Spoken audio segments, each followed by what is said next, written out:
Alors, bonjour à tous et à toutes. J'espère vous trouver bien portant. Comme vous le voyez, j'ai pas l'habitude de faire ce genre de vidéo, ou de pas dire ce genre de publication. Mais comme on le dit, toute chose commence par une chose. Ah, petit. Non, il y a une première fois. Non. Il y a une première fois pour toute chose. J'espère que c'est ça. Si c'est ça, mettez ça en commentaire. Bon, ok.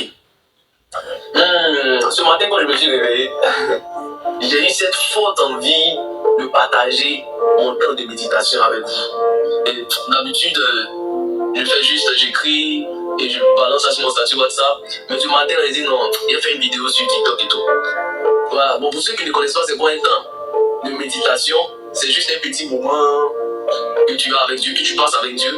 Je vous conseille d'avoir votre temps de méditation et le matin. C'est mieux tôt le matin, comme ça il n'y a pas assez de bruit et puis l'atmosphère, tu vois. C'est bon. Bref. Donc, comme je disais, c'est un temps où tu passes avec Dieu. Et pendant ce temps, tu demandes à Dieu de te parler. Tu demandes à Dieu de te parler. C'est pas que tu vas venir prier, non, Dieu, non. Ce temps, tu dis, Seigneur, parle-moi. Et comment est-ce qu'il va te parler? À travers ta Bible. Ta Bible, voilà. Donc, c'est à travers la Bible que tu vas essayer d'entendre ce que Dieu veut te parler. Ce que Dieu veut te parler. Tu vas entendre ce que Dieu veut te parler. Mais non, là, c'est pas facile, les gars. Il fait sortir de ces phrases. Donc, c'est à travers la Bible que tu vas entendre Dieu te parler. Vous voyez. Bon, pour celui aussi qui veut plus de connaissances sur ce qui est un temps de méditation, je vais juste mettre juste là-haut un livre que je vous conseille vraiment dans le lit. Ça vous montre un peu comment on fait un temps de méditation, à quel moment on fait un temps de méditation, pourquoi, voilà. Donc, je vais vous mettre juste en haut le titre, voire même l'image du livre.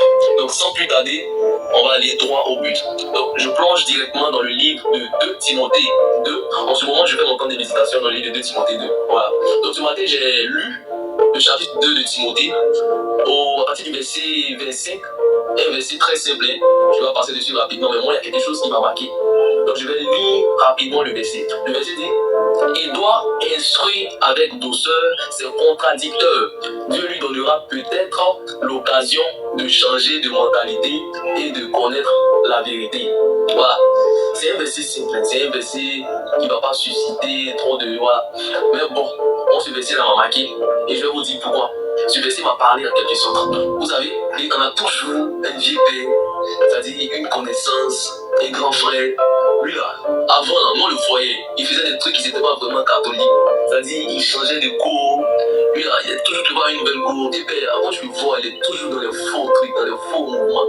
Oui, on connaît tous ces gens de vie. Et puis un jour, on voit le vieux on va débarquer au quartier. Genre, lui, sa vie a changé.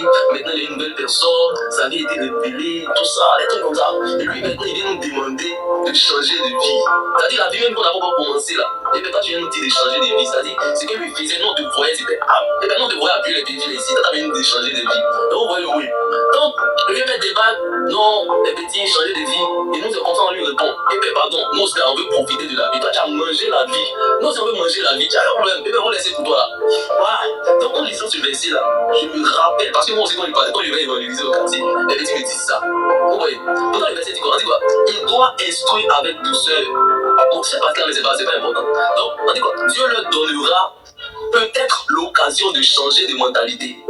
Peut-être l'occasion de changer de mentalité. C'est fort, hein? Peut-être l'occasion, peut-être. Donc, on va faire un petit coup de grammaire. On va avoir un petit coup de grammaire. Peut-être, c'est quoi? On sait que c'est un adverbe, pour ceux qui sont partis à l'école. On dit que c'est un adverbe de modalité. Exprime une possibilité ou une probabilité. Français. Il est utilisé pour indiquer que ce qui suit est incertain. Donc, vous voyez un peu. Donc, c'est ce petit mot-là qui m'a marqué. Ce petit mot-là, peut-être. Donc, en quelque sorte, je vais juste dire quoi? Il ne faut pas regarder non, le passé de ton vieux père, voilà, en question, vous dites non, toi tu as profité de la vie avant de donner ta vie à Dieu. Le verset le dit clairement, Dieu leur donnera l'occasion, peut-être l'occasion de changer. Dieu a donné l'occasion au vieux père en question de changer. Mais toi, est-ce que Dieu va te donner l'occasion de changer? C'est ça la question. Le vieux père est de débauche, c'est-à-dire qu'il passait de fille en fille. Voilà, une vie sexuelle, voilà, bizarre. Toi, tu vas vouloir vivre la même vie. Voilà, tu as chopé, je sais pas, le sida là, et tu vas mourir carrément. Donc, faut pas regarder ça pour avant de changer. Hein? C'est maintenant. Donc, juste, c'est cette petite vidéo. c'est juste pour vous faire savoir que ça ne dépend pas de nous. Et que nous ne comparons pas notre vie avec celle des autres. On n'a pas la même destinée, en quelque sorte. Voilà. Qui aurait cru que Dieu allait choisir Paul, l'apôtre Paul qui a persécuté les chrétiens? Aujourd'hui, c'est lui maintenant qui est en train dans l'œuvre de Dieu. Personne. Donc, frère, il ne faut pas dire non, on va vivre ça avant de donner ma vie à Dieu. C'est le moment, c'est le moment, c'est le moment. On n'a pas la même destinée. Donc, maintenant, c'est bien, puisque tu n'as pas encore connu certaines choses, tu as encore pu d'une certaine manière, de façon naturelle, tu vois. Donc, c'est maintenant même que tu dois servir Dieu parce que tu vas éviter beaucoup de choses. Combien père, peut-être qu'il a perdu beaucoup de choses. Donc, frère, ne regardons pas non, le passé des personnes qui viennent nous parler. Non, on veut faire comme ça avant de donner notre vie à Dieu. Paul par exemple, l'apôtre Paul, Dieu a regardé son zèle, c'est-à-dire le zèle qu'il avait dans ce qu'il faisait quand il était encore de l'autre côté. Son zèle dans le fait de persécuter les chrétiens. C'est ce que Dieu a regardé. Mais toi, peut-être ton Dieu père, lui il avait plusieurs goûts. Il s'est charmé les bails pour moi, il s'est dragué. Peut-être Dieu a vu ça et puis Dieu l'a dit champion. Il te donne une autre opportunité, voilà, de me rencontrer.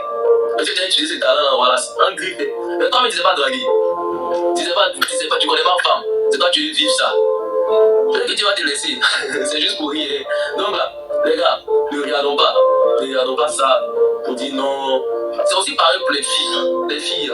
Les filles, elles attendent le bac avant de coucher un homme. Ah, mais peut-être tu as ta camarade, elle a fait ça. Dans son premier cours, elle a fait ça, elle a eu le bac. Toi, tu as fait ça, tu as plein de grossesses. Ballon en même temps. Tu n'as pas quoi.